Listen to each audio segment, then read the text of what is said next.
and welcome to Baking with Bob. So in this isolation situation that we're in, I've decided to do some very basic cooking / baking classes for kids, young adults, anybody really that's not too clued up on baking and cooking. So today we are going to do marshmallow treats, the Rice Krispie squares. So let's get straight into it. So first of all, what we need to do is wash our hands. So I'm just going to wash my hands and then I'll be back. There we go, all nice and clean. I think I'm chopping my head off slightly here. That'll do. So next what we need to do is weigh all of our ingredients. What you will need is 50 grams of butter, 200 grams of marshmallows, which tends to be the big bag, 150 grams of Rice Krispies or Cocoa Pops or other brands are available. So let's get started with that. So you want to set your weighing scales down, make sure that they're on 0. Obviously set it to 0 once you've got your weighing bowl on. And what we want is 50 grams of butter.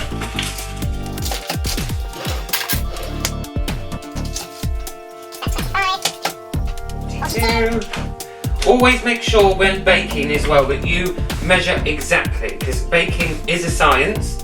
50, so there's 50 grams of butter, that's the first part. Now 200 grams of marshmallows is one of these bags, so I don't need to weigh that out. The next thing is reset the scale to 0. 150 grams of puffed rice.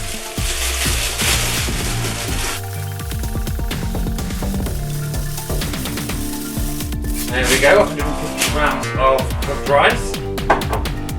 And then next what you will need is the tin that you're going to put this all in once it's made. So ideally you would need a baking tin or a bowl that is 20 centimetres by 30. Now this is a little bit bigger, just means that when you press them out they'll become a little bit thinner. So you can do nice thick ones in a smaller bowl or nice thin even ones in a larger one. What we're going to do with that is you can either butter it to grease it up to make it easier to get out, but what I prefer to do is use baking paper.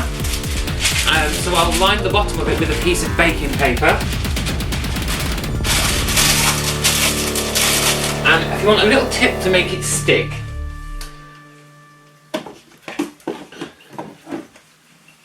what I use is some spraying oil, and I just spray 2 or 3 squirts into the bottom of the dish,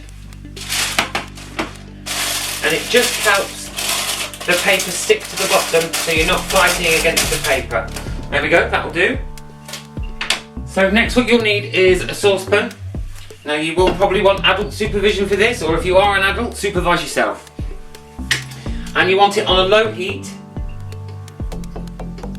So let's do it on 4 out of 12 on this one. And you want to add your butter to the saucepan. Once this starts to melt, or once it has melted, then you'll add the marshmallows, but let the butter start to melt first. Now my butter's still melting, so I'm not quite ready for the marshmallows yet, but what you can do is you can do this in the microwave. I prefer not to because you get the chance of burning it. So what you can do is put it in the microwave, put it in for 10-second blasts, stir it, 10 seconds, stir it, and always on the 10-second rule with the microwave, just so you can catch it before it's overcooked. So I'll come back once this butter's melted. Okay, now as you can, I don't know if you can see in there, the butter is all nice and melted. It's very hard to show you. Let me just grab the camera. Now, as you can see, the butter is all nice and melted. So it's still on a medium heat. You now need to add the marshmallows. So just plonk the whole bag inside. Remember to put your rubbish in the bin. Clean as you go. And then now we're going to let these slowly melt into the butter.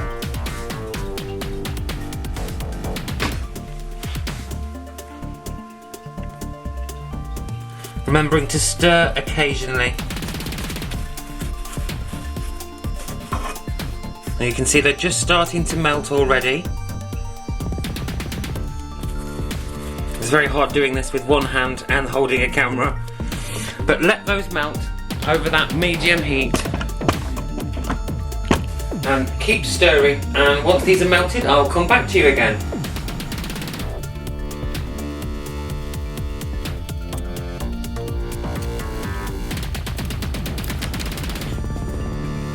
So as you can see, they've started getting really sloppy and sticky, which is exactly what we want, but we want to keep going until they are completely melted and runny. So I shall show you that once they are in that stage.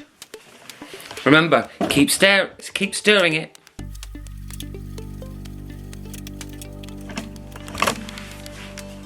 Here we go. As you can see, they're almost melted. There's a few little lumps left in there. So just keep stirring it for 1 more minute until it's all nice and smooth. Now don't forget, you can use mini marshmallows, the large marshmallows, pink marshmallows, just white ones. As long as it's a marshmallow, this recipe will work. So now that they're nearly done, I can turn the heat off because it will continue to melt in its own heat. There we go, we're very nearly there now. There's just like 2 lumps left. So, once you've got a nice runny mixture with no lumps in, we're ready for the next stage. So make sure you completely remove it off the heat. And now it's time for the fun bit. Stirring in all of your puffed rice. So your Cocoa Pops, your Rice Krispies, your own brand, whoever they are. And you just want to tip them in. So I like to do half at a time. So the first half is in, and then just get them coated all with that lovely marshmallow. There we go, now they're coated, I'll add the rest. Ooh, drop a couple. And then stir those in as well. And you'll see it starts to get really stringy because the puffed rice is actually cooling that marshmallow down straight away. So get them all nice and coated, evenly coated. There we go.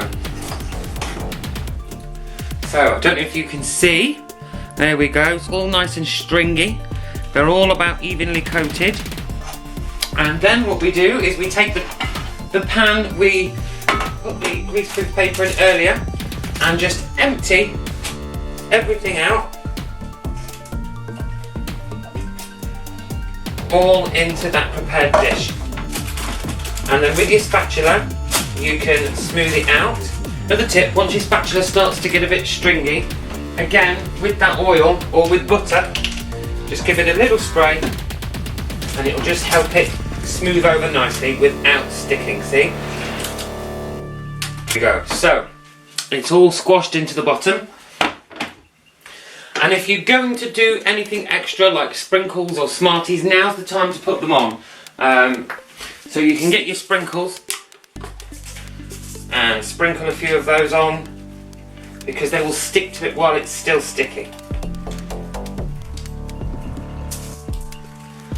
There we go, a few of those. And as I mentioned it, Smartie.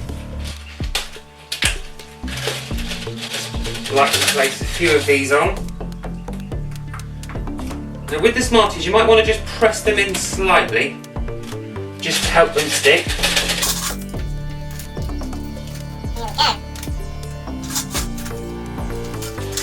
So, you can see I've put some sprinkles on, I've added some Smarties,